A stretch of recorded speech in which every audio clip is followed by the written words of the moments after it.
사랑하는 성도 여러분, 어제 저희는 말씀을 통해서 죄의 종이었던 우리가 그리스도의 교훈의 본을 받아서 의의 종으로 놀라운 신분의 변화가 일어났다라는 말씀을 들었습니다. 그리고 우리는 이처럼 우리가 예수 그리스도를 믿고 그 교훈의 본을 마음으로 순종할 수 있도록 해주시는 분은 바로 성령 하나님이다라고 우리는 배웠습니다. 여러분, 성령 하나님은 이 땅을 살아가는 모든 신자들의 신앙과 삶에 있어서 결정적인 역할을 하시는 분이십니다. 성령님이 아니고서는 우리는 그리스도의 종이 될 수도 없고 그리스도의 종으로 살아갈 수도 없습니다. 그렇기 때문에 우리는 오늘도 내일도 평생 죽을 때까지 성령님을 의지하고 의존해서 살아가야 하는 것이죠. 그래서 지금 우리에게 필요한 것은 바로 성령 충만함입니다. 여러분, 전에 제가 이 오늘 본문의 말씀을 가지고 이 설교를 했던 적이 있었습니다. 여러분, 성령 충만이 무엇이었습니까? 성령 충만. 성령 충만은 성령의 은사로 충만한 것이 아니라고 말씀드렸습니다. 즉, 방언을 말하고 귀신을 내어 쫓고 병자를 고치는 그런 성령의 은사가 나타나는 것을 곧 성령의 충만함이라고 말하지 않는다는 것입니다. 여러분, 성경은 성령의 은사 자체를 성령의 충만이라고 말하지 않습니다. 오늘 저희가 읽었던 이 5장 18절 말씀 있죠. 여기서 성령의 충만을 받으라라고 할 때 이 명령이 현재형입니다. 현재형. 즉, 이것은 지속적이고 반복적인 상태를 말하는 것이에요. 이것만 봐서도 이 성령 충만은 단순한 어떤 한 번의 경험이나 어떤 은사를 말하는 것이 아니라는 것입니다. 어떤 체험을 말하는 것이 아니라는 것이죠. 그리고 또 성령 충만에 대해서 오해하시는 분들은 어떻게 오해합니까? 성령 충만은 어떤 특별한 사람에게만 주어지는 것으로 생각을 하는 경향이 있습니다.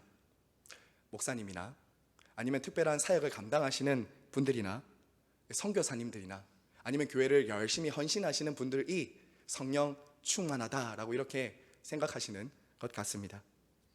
여러분, 하지만 그렇지 않습니다. 오늘 말씀에 나오는 이 성령으로 충만함을 받으라라고 할 때 이 명령이 바로 현재형이면서 동시에 복수형입니다. 복수.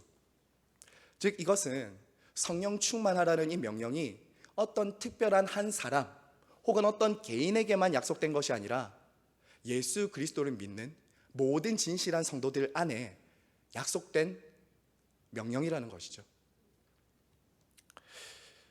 요엘도 그래서 이렇게 말했지 않습니까? 하나님의 성령이 모든 백성에게 부어질 것이다 라고 요엘 선지자도 약속을 했던 것이죠.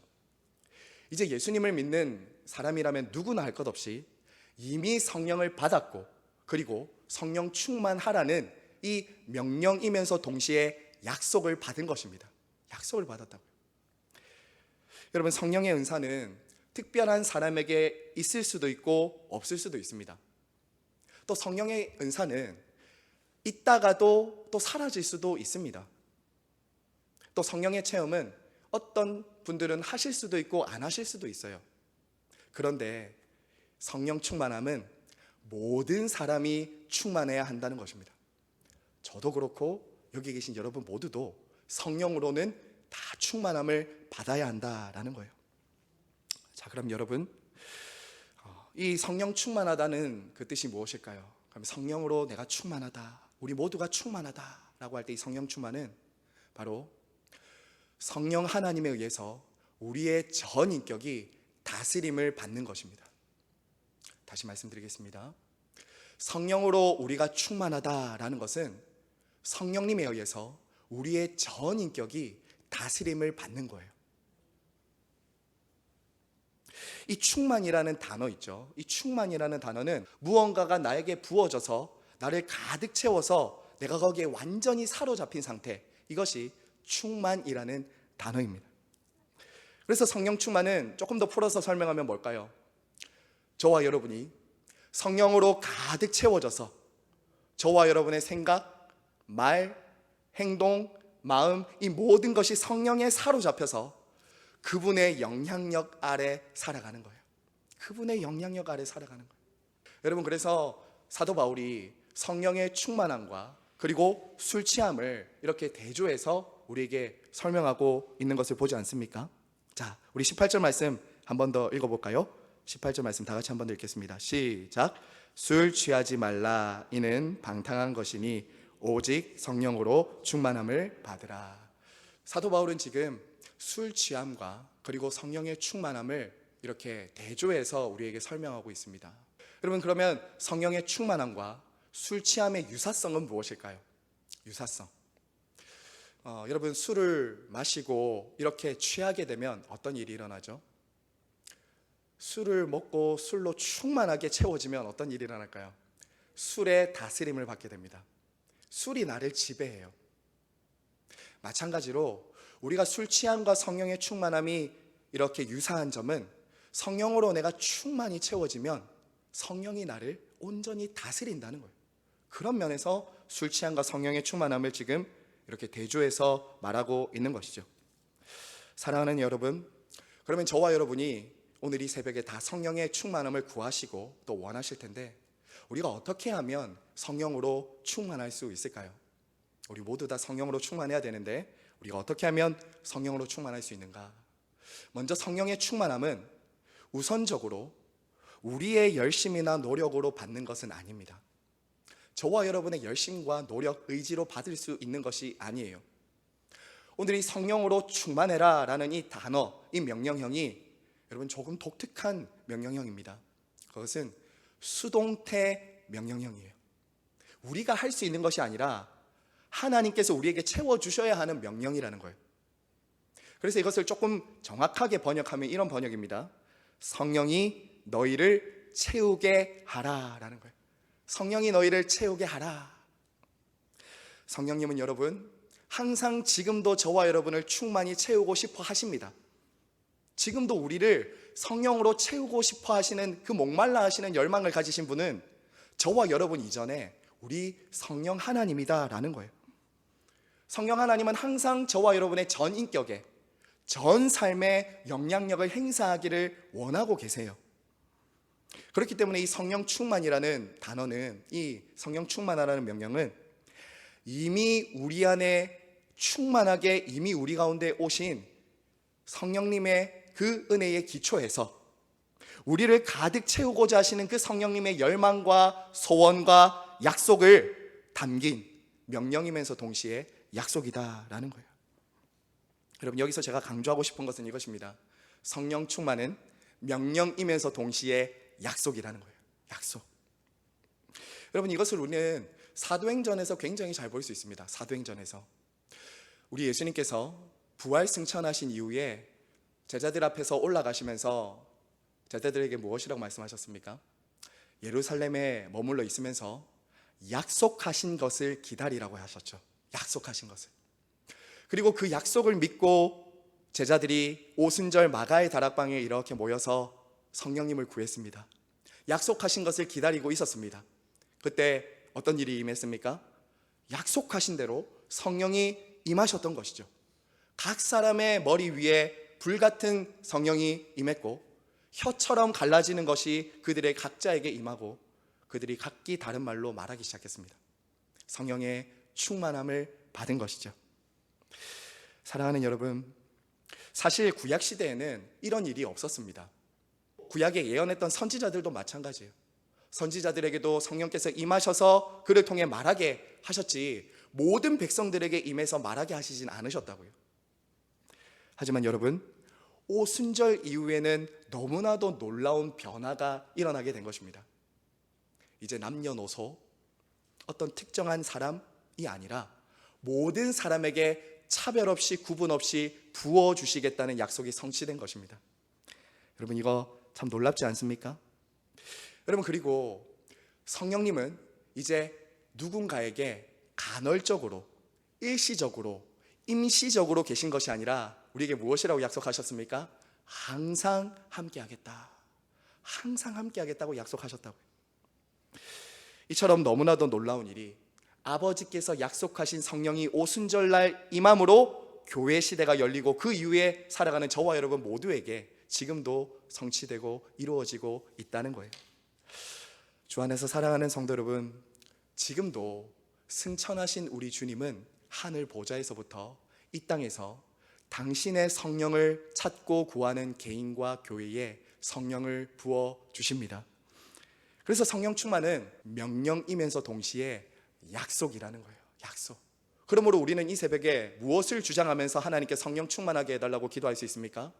하나님, 약속하신 대로 성령을 저에게, 우리 교회에 충만하게 채워 주시옵소서. 이렇게 우리는 기도해야 한다는 것입니다. 자, 그러면 조금 오늘 구체적으로 제가 그러면 우리는 하나님이 약속하신 것을 어떻게 우리 안에 이루어 주시도록 기도해야 되는가 말씀을 드리겠습니다. 여러분, 성령 충만하기 위해서 그러면 우리가 해야 될 일은 무엇일까요? 성경은 이렇게 말합니다. 성령의 충만함을 기도하라. 성령의 충만함을 찾고 구하라 라고 말합니다. 여러분, 누가복음 11장 13절에 보시면요, 이렇게 우리 주님은 말씀하십니다. 한번 잘 들어보십시오. 너희가 악할지라도 좋은 것을 자식에게 줄 알거든 하물며 너희 하늘 아버지께서 구하는 자에게 성령을 주시지 않겠느냐. 구하는 자에게 성령을 주시지 않겠느냐. 주님은 어떤 사람에게 성령을 주시겠다고 약속하셨습니까? 구하고 찾고 두드리는 자에게 성령을 약속하셨습니다. 그러므로 성령 충만은 우리의 신앙과 삶에 있어서 성령님이 아니면 저는 살 수 없습니다라고 간절히 여기서 반복이거든요. 찾고 또 찾고 구하고 또 구하고 두드리는 그 사람에게 성령은 임한다는 거예요. 약속을 믿었으면 그 약속대로 이루어지도록 계속 주장하면서 기도하는 사람을 성령으로 충만하게 하신다라는 거예요. 자, 그리고 두 번째는 이것입니다. 저와 여러분이 성령으로 충만해지기 위해서는 성령님께 순종하셔야 됩니다. 저와 여러분이 성령 충만하기 위해서는 성령님께 순종해야 돼요. 성령님의 뜻을 거슬러서는 안 됩니다. 왜냐하면 성령님은 인격이시기 때문이에요. 여기서 인격이라는 말은 성령님은 누군가를 충만하게 하실 때 강압적으로, 강제적으로 하시는 분이 아니라는 거예요. 성령님은 온유하십니다. 성령님은 누군가를 충만하게 하실 때 강제로 억압해서 충만하게 하시지 않는다는 거예요. 성령님은 누구에게 충만케 임하십니까? 성령님은 그분에게 순종하며 자기를 드리는 자에게 충만하게 채워주십니다. 에베소서 4장 30절 말씀 보세요. 오늘 읽었던 본문에 조금 앞에 보시면 4장 30절 우리 한번 같이 읽어볼까요? 시작. 하나님의 성령을 근심하게 하지 말라. 그 안에서 너희가 구원의 날까지 인치심을 받았느니라. 여러분, 성령님을 근심시키는 게 무엇일까요? 성령님을 내가 지금 근심시키고 있다. 그것은 다른 게 아니라 성령님께서 저와 여러분에게 당신의 뜻을 가르쳐 주실 때, 성령님께서 지금 나를 인도하고 계실 때 내가 그것을 거부하는 것입니다. 내가 그것을 불순종하는 것이에요. 내가 성령님의 음성을 순종하지 않는 것이 바로 성령을 근심하게 하는 것입니다. 성령님의 인도하심에도 불구하고 나의 자아와 나의 욕심대로 행하는 것, 그것이 성령을 근심시키는 것입니다. 그럴 때 우리 하나님은 인격이시기 때문에 우리 안에서 슬퍼하시고 탄식하시는 것이죠. 사랑하는 여러분, 그래서 우리의 전인격과 삶이 성령으로 충만하기 위해서는, 지금도 성령님 영향력 아래 살기 위해서는 여러분, 가장 중요한 것은 하나님의 말씀을 듣는 것입니다. 하나님의 말씀을 듣는 거예요. 성령 하나님은 하나님의 말씀을 벗어나서 우리를 인도하시지 않으시기 때문에 지금도 우리를 인도하시는 하나님의 말씀, 저와 여러분의 삶의 자리에서 인도하고 계시는 그 하나님의 말씀에 민감하게 반응하고 들을 줄 알아야 우리는 성령으로 충만해질 수 있습니다. 그래서 제가 이런 말씀 드렸습니다. 성령 충만은 곧 말씀 충만이다. 말씀이 우리 안에 있을 때 성령님의 뜻을 깨달을 수 있어요. 자, 그럼 끝으로 우리가 성령으로 충만해지기 위해서는 마지막으로 이것입니다. 성령님을 모든 삶에서 인정해야 됩니다. 성령님을 모든 삶에서 인정해야 돼요. 예배당 안에서만 인정하는 것이 아니라 여러분의 가정, 직장, 부부 생활, 부모와 자녀의 모든 관계 속에서 성령님을 인정하고 사는 거예요. 제가 전에 이런 예를 한번 들어드렸던 것 같습니다. 여러분, 누군가를 정말 사랑하기 시작하면, 그리고 누군가를 정말 사랑하면 그 사람이 없는데도 그 사람이 있는 것처럼 행동하게 된다라는 말 드렸었죠. 그 사람이 없는데 어떤 물건을 살 때나 무슨 행동을 할 때면 내가 사랑하는 그 사람이 계속 생각나고, 그 사람이 뭘 좋아하지? 그 사람이 뭘 생각할까? 그 사람은 어떻게 생각할까? 이런 것을 생각하게 된다고요. 누군가를 사랑하게 되면. 한마디로 그 사람이 없지만 그 사람의 지배를 받고 있는 것이죠. 성령 충만이 마치 그와 같다는 것입니다. 모든 삶에서 우리 안에 계신 성령님을 인정하면서 의식하며 순종할 때 우리는 성령 충만할 수 있습니다.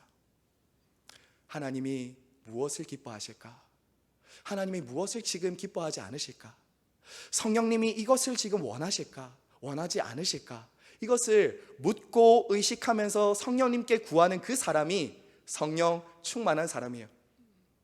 그래서 로렌스 형제라는 사람은 하나님의 임재의식이라는 책을 썼는데요, 이 로렌스 형제는 자기가 끊임없이 어떤 거룩한 장소에만 오면 자기가 하나님의 임재의식 가운데 사는 것이 굉장히 괴로웠대요. 늘 예배당에만 오면 성령 충만한데 밖으로 나가면 충만하지 않는 자기 모습을 보게 된 것이죠. 그런데 어느 순간 설거지를 하면서 깨닫게 된 거예요. 자기가 식당에서 설거지를 막 하고 있는데 이곳에서도 성령님이 나와 함께 계시구나. 설거지를 하면서 그걸 깨달은 거예요. 그때부터 그 사람은 단순한 어떤 장소에 국한된 성령 충만이 아니라 모든 삶에서 충만케 하시는 성령님을 경험한 것이죠. 여러분, 성령의 임재, 성령의 충만은 이곳뿐만 아니라 여러분이 속한 모든 곳에서 실제적으로 누려야 될 충만이다라는 것 우리는 기억해야 하겠습니다. 성도 여러분, 말씀을 맺겠습니다. 지금 저와 여러분, 우리 교회에 정말 필요한 것은 성령의 충만함입니다. 저도 여러분도 우리 교회에 가장 필요한 것은 성령의 충만함이에요. 우리의 힘으로는 그리스도의 종으로 살아갈 수가 없습니다. 우리의 힘으로는 이 교회를 세울 수도 없습니다. 여러분, 죽은 척 하는 것과 진짜 죽는 것은 다른 거예요. 죽은 척 하는 것과 진짜 죽는 것은 다른 거라고요. 여러분, 죽은 척 할 수 있습니다. 그런데 옆에서 또 찌르면 또 어떻게 됩니까? 내가 튀어나오잖아요. 여러분, 진짜 죽는 것은 무엇입니까? 성령으로 내가 온전히 채워지고 잠길 때 나의 자아가 죽는 거예요. 여러분, 물속에 들어가면 오래 1분, 2분, 3분 있으면 죽잖아요, 우리가. 성령으로 내가 가득 채워진다. 성령으로 내가 충만하게 된다. 그것은 무엇이겠습니까? 내 자아가 완전히 죽는 거예요. 내 자아가 나를 더 이상 다스리지 못하는 거예요. 내 기분, 내 생각, 내 자아가 나를 더 이상 성령으로 충만해지면 다스릴 수 없는 거예요. 성령님이 나를 그때부터 온전히 다스리기 시작하면 그곳에 자유가 있는 거예요. 그곳에 기쁨이 있는 거예요. 그곳에 성령의 열매들이 주렁주렁 맺히기 시작하는 것이죠. 그래서 성령 충만은 곧 자아의 죽음입니다. 자아가 죽는 거예요. 그러므로 여러분, 저와 여러분은 성령으로 충만해도 되고 안 해도 되는 것이 아니에요. 우리는 반드시 성령 충만해야 됩니다.